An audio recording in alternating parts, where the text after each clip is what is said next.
వాళ్ళ ఎగుమతులు ఆపేస్తారు, వాళ్ళు టారిఫ్స్ ఆపేస్తారు. ఇండియాతోనూ ఇంకా ఏదైతే శాంతియుతమైన కంట్రీస్ ఉన్నాయో వాళ్ళతో ట్రేడ్ చేయాలని యూరోపియన్ యూనియన్ అంతా నిర్ణయం చేస్తుంది. సో అక్కడ ట్రంప్ ఆటలు ఏం చెల్లవు, వాడేదో పిచ్చోడు అందుకే బెర్నాడ్ షా అంటాడు ఆల్ పొలిటీషియన్స్ ఆర్ స్కౌండ్రల్స్ అని. ఇక్కడ స్కౌండ్రల్ కాదు, is a scoundrel as well as is a rogue politician వీడు. రైట్, మస్తాన్ గారు మాట్లాడతారండి, టైం కూడా పూర్తిగా వస్తుంది. మస్తాన్ గారు కూడా ప్లీజ్ కంక్లూడ్. సో ఈయన మూవ్స్ అంటే దేశాల మ్యాప్లన్నీ అతికిచ్చేసి ఫెవికాల్ తోటి వాళ్ళ మ్యాప్లో చూపించేసి చిన్నపిల్లల ఆట ఆడుతున్నాడా? అంటే ఎంత చూస్తే అంటే ఆయనలో సామ్రాజ్యవాద కాంక్ష ఎట్లా ఉందనేది ఇక్కడ మనకి వెల్లడిస్తుంది.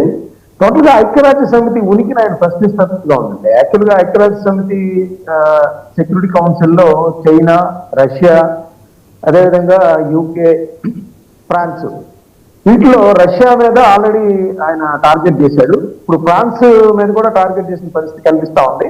చైనా ఇటు ఇప్పటి నుంచో ప్రత్యర్థిగా ఉంది. అందుకని ఇప్పుడు ఆయన పీస్ ఆఫ్ బోర్డు పెట్టినా ఇంకోటి పెట్టినా ఏంటంటే అసలు ఐక్యరాజ్య సమితి నిన్న ఇజ్రాయెల్ దాడులు వెళ్ళి ఐక్యరాజ్య సమితి ఆఫీస్ ని కూల్చివేసిన దాని మీద ఎవరు రియాక్ట్ కావట్లేదు. అదేంటంటే హమాస్ను బూచిగా చూపిస్తా ఉన్నారు. ఇప్పుడు మనం చూస్తే అసలు ట్రంప్ వైఖరి చూడండి. అక్కడ ఉక్రెయిన్ లోనేమో అక్కడ మినరల్స్ కావాలంటే వాళ్ళతో ఒప్పందం కుదుర్చుకుంటాడు, వాళ్ళకేమో ఆయుధాలు ఇస్తాడు.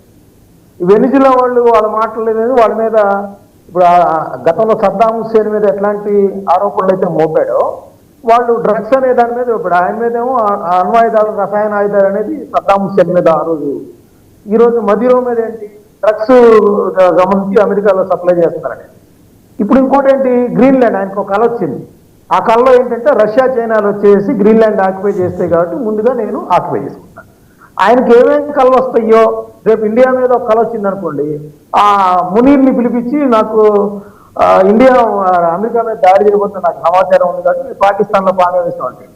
సో అదే ఒకటి. రెండోది ఏంటంటే ఎక్కడ చూసినా కూడా చూడండి, ఇజ్రాయెల్ అడ్డు పెట్టుకునేమో మన ఇరాన్ మీద దాడి చేశాడు. అదేంటంటే అక్కడ అణ్వాయుధాలు ఉన్నాయంటే.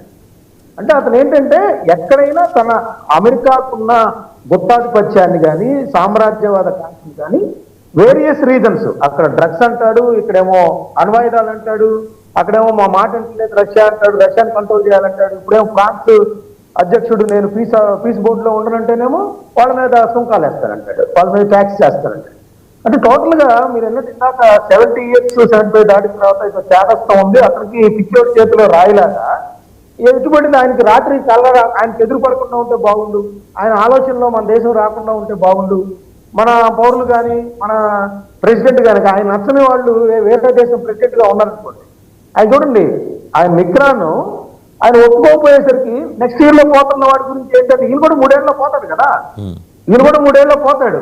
ఆయన ఫ్రాన్స్ అధ్యక్షుడు నెక్స్ట్ ఇయర్ లో పోతాడు కాబట్టి ఆయన మాటల్ని పట్టించుకోవాల్సిన అవసరం లేదు.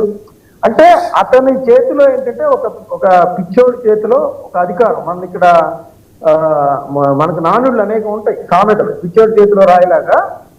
అతని ఉద్దేశంలో ఏంటంటే అమెరికా ఫస్ట్ అనే ఒక ఏదైతే అతను ఎలక్షన్స్ లో అమెరికన్ పౌరులకి ఒక హామీ ఇచ్చాడో అమెరికాని ప్రపంచంలోనే ఫస్ట్ గా నిలుపుతానని, దానికి అనుగుణంగా వెళ్తున్నట్టుగా ఉంది. కానీ ఆయన మొత్తంగా చూస్తే అల్లకల్లోలం చేస్తున్నట్టు మొత్తంగా రైట్. మస్తాన్ గారు మళ్ళీ మాట్లాడుకుందాం. Thank you very much Mastan Rao గారు, గోపాల్ శర్మ గారు, కపిల్ దిలీప్ గారు అండ్ కోటేశ్వర గారు, అందరికీ కూడా ధన్యవాదాలు. సో చూసాం కదా 2 అంశాలు. నితిన్ నబీన్ ముందు సవాళ్ళు 5 రాష్ట్రాల ఎన్నికలు, ఇటు మరి ఏడాది పూర్తి చేసుకున్న సందర్భంగా వేడుక చేసుకోవాల్సిన డొనాల్డ్ ట్రంప్ ఆయన చాదస్తంతో ప్రపంచ దేశాలన్నింటినీ సఫోకేట్ చేస్తున్న తీరు. ఇందాక కంక్లూడింగ్ రిమార్క్స్లో మస్తాన్ రావు గారు అన్నట్టు ఈరోజు తెల్లారి ఆయన కళ్ళబడకుండా ఉంటే చాలు అని చెప్పి దేవుడికి మొక్కులు చెల్లించుకుంటూ దేవుడిని మొక్కుకుంటూ వస్తున్న పరిస్థితి అన్ని దేశాలు.